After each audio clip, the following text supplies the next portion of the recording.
Hey, what's up people? Orfish here with another exciting tutorial. This time we're gonna get rid of the fear of these magnificent creatures, Chelicerates, though they don't even look that menacing compared to Reaper, but still they are a force to be reckoned with if not approached properly. Now, we have a different situation in the Subnautica below zero. Our speed is quite lower because we're denied the access to the ultralight fins, and also we have some differences in equipment, in the endgame equipment that is, which we need to analyze first. Now, here I have a reinforced dive suit, of course, and you may be familiar with the fact that it reduces your maximum speed by 1 meters per second. Also, having ultra high capacity tank equipped also reduces your speed by the same amount. However, it still does reduce your speed even if you keep it inside your inventory, so that's a thing you need to get rid of to have your speed maximized. Now, we don't have access to the ultralight fins, so the only viable alternative is swim charge fins, of course, and you can replace the reinforced dive suit with the still suit to increase your speed further, but I don't think that 1 meter per second is worth the risk, because you will still fail sometimes to avoid the Chelicerate, even with the directions I'm about to give you. Also, you absolutely need this booster tank to increase your speed in the tight situations, and you need the Sea Glide to maximize your speed further. Now, with that out of the way, let's try to do the standard evasive maneuver that I've done against the Reaper. But first, I'm gonna prove to you that the ultra capacity tank really reduces your speed by 1 meters per second. Now check this out.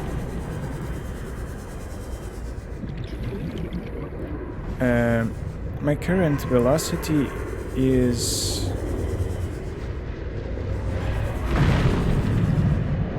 is 5 meters per second towards X direction, you can see.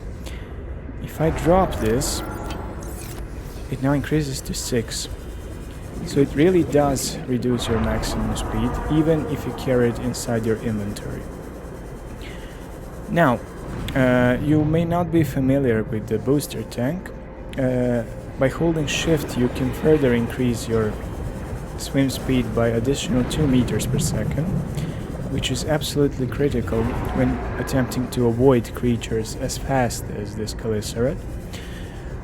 And it drains your oxygen quite fast, so it will probably now attack me, and yeah, and I won't have the opportunity to escape it, because my tank was deprived of any additional oxygen that I would need to boost my speed. As you can see, you can still tank this damage.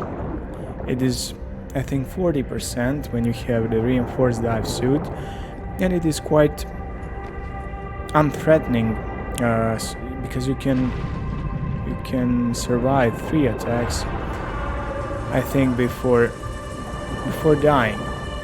Now, the next thing you want to address is, why do you want to be near this thing in the first place? In Subnautica, there are 2 reasons. You want to scan it, or you want to build a base next to it. Now, if you want to scan it, you can tank a few hits and scan it anyways, as I did during my first playthrough of this game.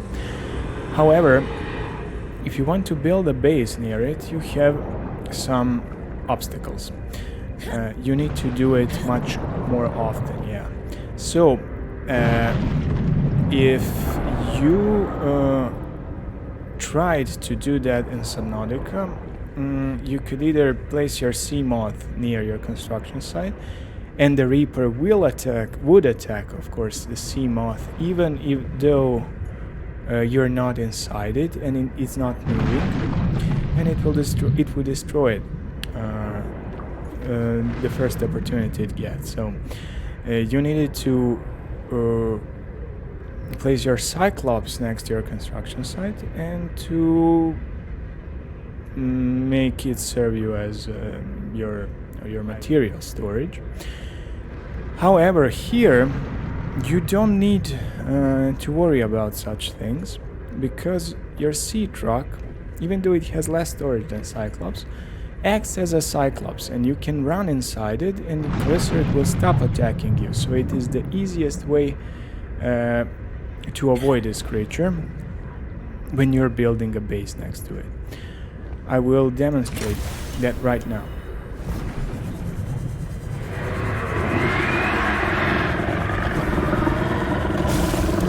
You see, you can get away from it and it will drop the chase and you're free to resume your construction operations.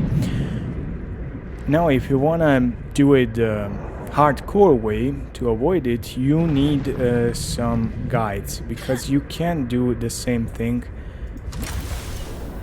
which I've done with the Reaper. You see, we're not simply fast enough to avoid the Chelicerate by trying to run, I mean swim above or below it.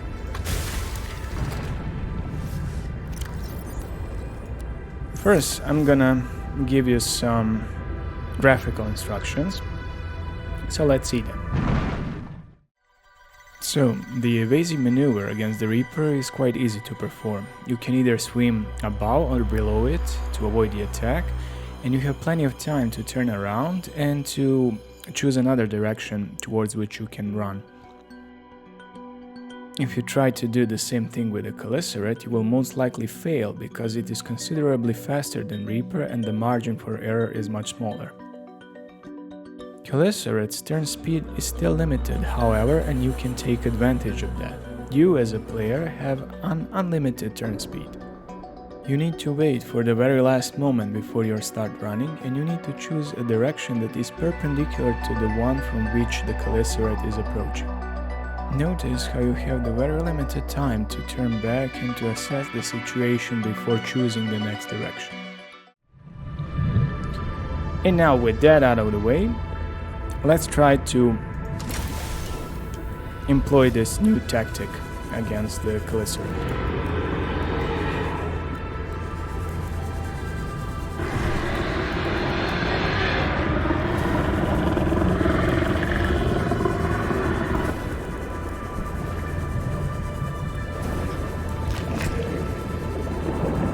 So you see, it has three strafing maneuvers while it's attacking you, and you need to avoid all three of them.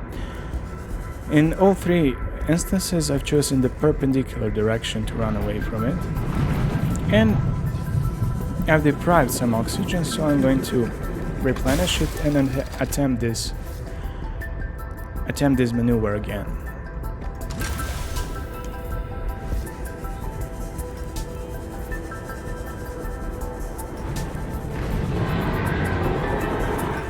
Come here.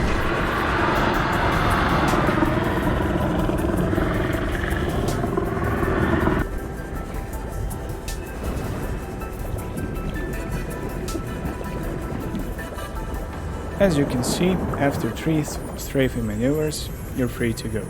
To scan it, to do whatever. Just don't get too close to its beak, because it will still bite you.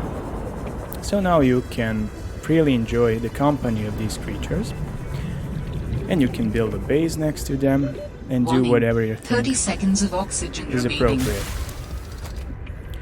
I hope you like this tutorial. If you want to see more, stay tuned and subscribe.